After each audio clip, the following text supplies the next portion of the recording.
I've always considered myself a historian of performing and musical arts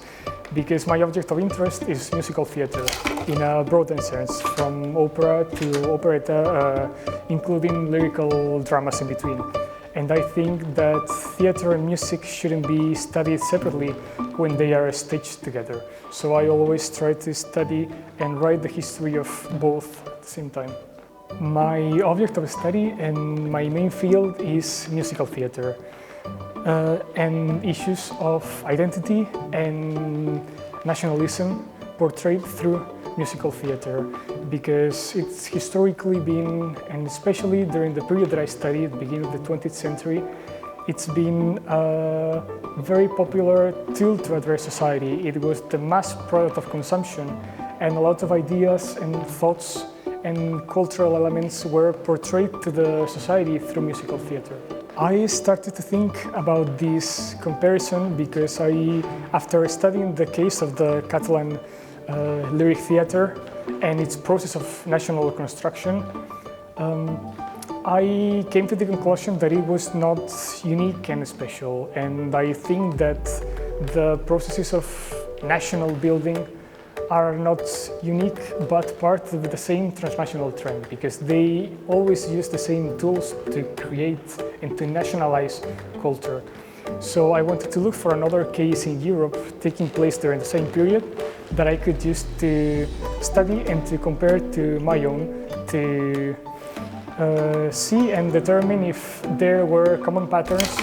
that I could identify in both of them. I think it's important to understand the ways that the national culture and the idea of the national culture has been created and built, because our present societies are still shaped because our conception of our national societies. So it's very important to understand them and to know that they are plural, that they internally have different ideologies, and that there are different ways to understand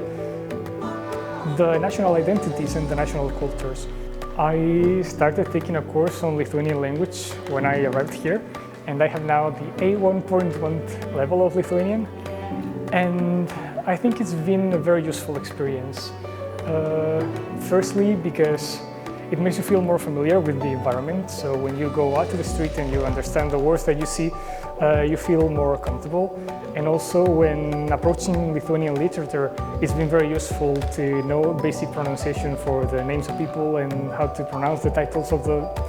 works that you're studying. So also linguistically, it works very differently from the languages that I speak. So it's been a very interesting and useful experience. So I think that my motivation to carry out my research and explore and understand how musical theater has its role in the process of creating a national culture comes from the desire to understand reality as it is and avoid discourses that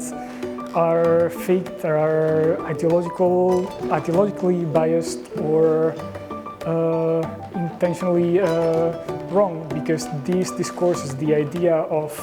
how our national cultures are, shapes very much our thinking of our society. So I think that it has to be approached from a very scientific and impartial way, and that's the way that I want to study and portray it.